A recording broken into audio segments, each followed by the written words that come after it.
Ahora, hay una nota de Wesley que era interesante, porque él decía, no me gustaba su actitud porque hasta ahora yo entendía que predicar al aire libre era casi un pecado, porque el predicador predicaba en su púlpito. Ahora, una vez él entra en sociedad con Whitefield, tiene que hacer lo mismo, pero no lo hace por convicción. Dice, mira, esto es una triste necesidad. Y es una triste necesidad porque a los lugares donde iban a predicar no habían iglesias, no había púlpito. O sea, no hay otra cosa, pero lo ideal sería primero construir la iglesia, tener el púlpito, entonces predicar en el púlpito. Así que Wesley está trabajando con Whitefield, pero no está muy contento del todo. Otra cosa que no le gustaba de las cruzadas que se daban en su entonces, en la que él tenía que participar, era que la gente comenzaba a llorar. Y desde luego un inglés es inglés aunque sea predicador. Y yo me atrevo a hablar de eso hoy porque aquí viene una hermana que es inglesa, pero no está ahora. No está hoy. Y no tiene internet. Y no tiene internet, que si llega a escuchar esto, entonces nos pela después. Pero, desde luego, es parte de la idiosincrasia del inglés. El inglés no es una persona muy emotiva, no es una persona... Es una persona flemática, totalmente flemática. Y desde luego, así era Wesley. Wesley veía a la gente llorando mientras se predicaba y él decía, ¿qué le pasa a esta gente? Es tan emocionalista. O sea, eso a él le molestaba. Le molestaba el que la gente empezara a confesar sus pecados públicamente. Y a decir, el Señor me salvó de mis muchos pecados y mis pecados eran tales y tales. Y él decía, pero ¿y qué es esto? Que la gente tenga que estar diciendo, ventilando su vida privada de manera pública. También le molestaba que la gente cayera desmayada al piso.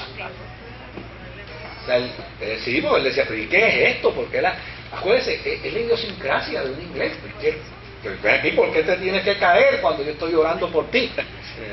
No tienes por qué caer. Así que, pero sí le asombraba que cuando esta gente terminaba de vivir sus experiencias, testificaban que habían sido invadidos por un gozo que nunca se les quitaba, que se sentían limpios de su maldad.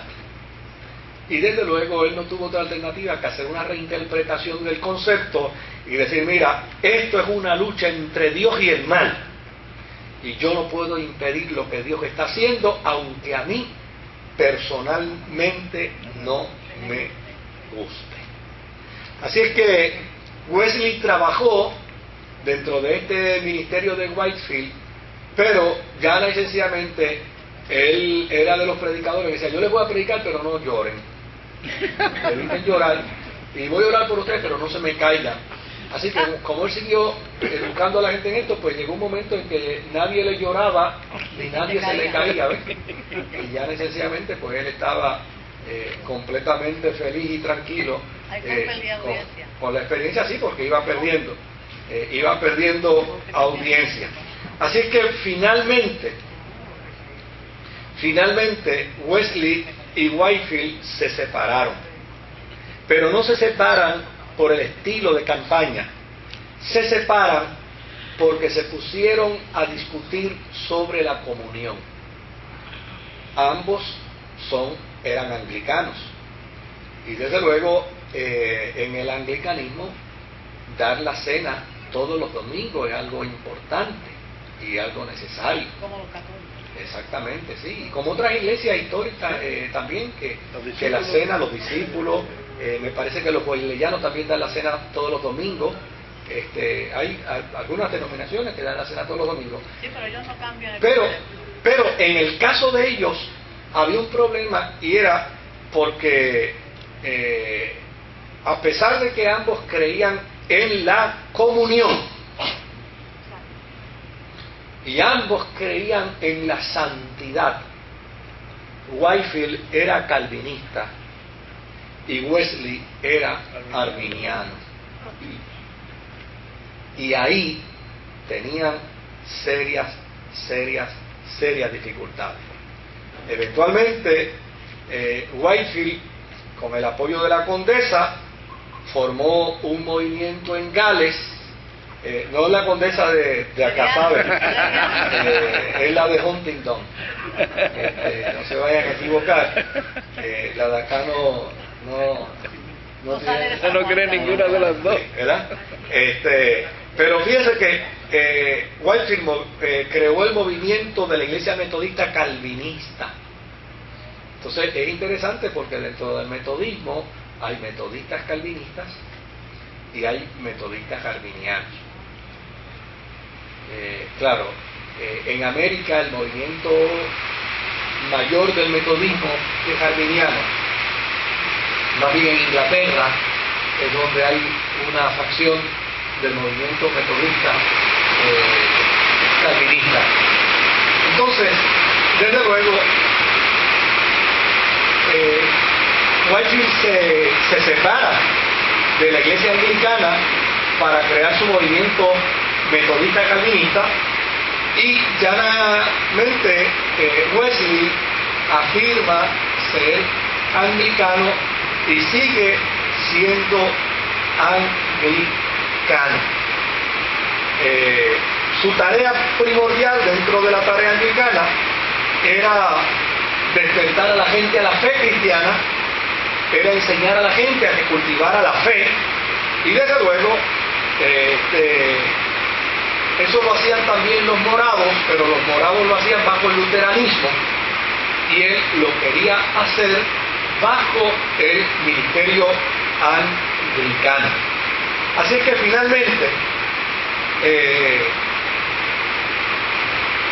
Wesley sigue siendo anglicano, pero a partir de entonces empieza a hacer las cosas de manera distinta a lo que los anglicanos hacían. Por ejemplo, Wesley daba un culto semanal antes del domingo porque él creía que había que preparar a los cristianos antes de tomar la Santa Cena del domingo. Ese es un dato interesante. Era como un proceso preparatorio, ¿no? Porque la Santa Cena era importante darla, pero era necesario que quien fuera a participar de ella entendiera que estaba apto para tomarla. Así es que esa corriente que todavía existe en muchas iglesias, donde a veces dicen vamos a dar la Santa Cena, pero después que la van a dar le dicen a la gente, pero antes de tomar la Santa Cena escudriñese, porque si usted no está listo para tomarla, no la tome, y si usted piense bien, porque si no va y le cae el juicio, y el juicio come. Pues me decía una vez una señora en mi iglesia, anuncian la Santa Cena y nadie la toma. Sí, de verdad, no es una broma. Esa persona ha venido aquí a decírmelo. Me dice, nadie la toma.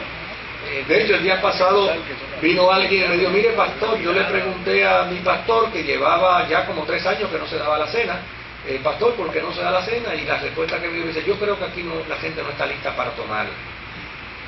Entonces, pues desde luego, esto es parte de estos conceptos que se daban. Y Wesley, desarrollador y padre del movimiento de la santidad, entendía que los cristianos debían tomar la cena, pero antes de tomar la cena debían prepararse, ¿no?, espiritualmente para luego tomarla. Así es que él daba un culto preparatorio, un día en la semana antes del domingo. Y para Wesley, desde luego, el aspecto de la comunión, de la Santa Cena, era imprescindible, pero desde luego él le había añadido a ese elemento de la cena, le había añadido el concepto de la santidad, y ese concepto de la santidad advenía precisamente de aquel pequeño grupo que inicialmente él había creado, que era las polillas de la Biblia, ¿ves? Que era ese grupo espiritual que había creado, a los que les daban ese apodo. Así es que es interesante porque Wesley nunca pensó en crear un movimiento, nunca, pero desde luego empezó a tomar decisiones dentro de su función como pastor anglicano que a la larga lo iban a llevar a crear un movimiento.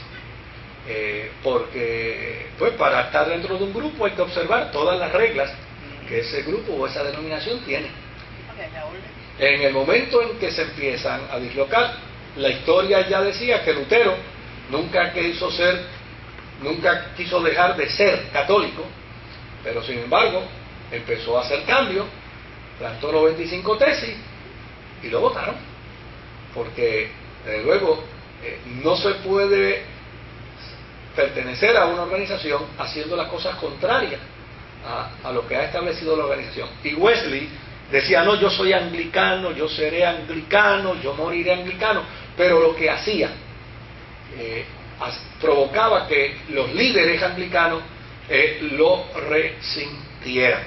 Así que, aun cuando no quería salir del movimiento anglicano, él empezó a hacer cosas que a la larga lo iban a empujar, como por ejemplo en la ciudad de Bristol, en Inglaterra. Él empezó a crear un movimiento de células de hogares, y esas células de hogares él las desarrollaba, y en el momento en que crecían y se fortalecían, entonces las invitaba para que se convirtieran en congregaciones. Y desde luego eso no era como para decir, yo me voy a quedar por los anglicanos, sobre todo como los anglicanos inclusive le decían al movimiento que le estaba desarrollando dentro de él los metodistas de manera peyorativa. Inclusive él dijo, bueno, pues si nos llaman así, vamos a llamarnos así, pues que nos digan los metodistas, pues somos los metodistas. Así es que él empezó a decirle a la gente, a sus líderes, vamos a crear este ministerio de células. Y es interesante porque el ministerio de células él lo fundaba con 11 más el líder 12. Así que esto de los G12 ya tenía una raíz dentro del marco histórico, ¿no? Y desde luego, ahora, a ese que era el líder, él le imprimía el sello de su ortodoxia. Usted tiene que ser un hombre vertical, usted tiene que ser un hombre honesto, usted tiene que ser un hombre de testimonio de vida cristiana, usted tiene que, lo que le enseñó Stromberg, usted tiene que vivir una vida de compromiso de fe, y tener seguridad de salvación y tener convicción de que usted Dios lo ha llamado. Y si tiene todo esto, agarre esos 11 y empieza a trabajar con ellos y desarrolle una comunidad de fe. Así es que él lo que hacía era que reunía a esos líderes, les daba una clase semanal, y desde luego empezaba a desarrollar una actividad de laicos que les daba la encomienda de trabajar con esas células que se estaban desarrollando. Un dato interesante es que por primera vez en la historia de la cristiandad, en esa época, en ese periodo, él también le da participación a las mujeres. Y empieza entonces también a nombrar mujeres para posiciones de liderato, a fin de que ellas también busquen a 11 mujeres y empiecen también a desarrollar la vida de fe y la vida de iglesia. De hecho, yo no sé cómo están los niveles, pero una de las iglesias que ha inclusive permitido que haya mujeres obispos, que haya mujeres superintendentes dentro de su organización, es precisamente el movimiento metodista. Con eso ellos no tienen problemas ni tienen dificultad. Y en eso pues Wesley fue la punta de lanza. Así es que con estas innovaciones que estaba desarrollando Wesley dentro del movimiento anglicano, pues el movimiento empezó a crecer y empezó a desarrollarse, porque agarraba 11 con un líder y a crecer, y agarraba 11 y a crecer. Así que lo interesante de esto es que la gente entonces ya no era anglicana, estaban bajo la sombrilla anglicana, pero decían, somos metodistas. ¿Ves? Somos de los anglicanos denominacionalmente, pero quien nos rige a nosotros, quien nos educa a nosotros, quien nos ministra a nosotros es Wesley, y por lo tanto somos metodistas. Wesley entonces se convierte en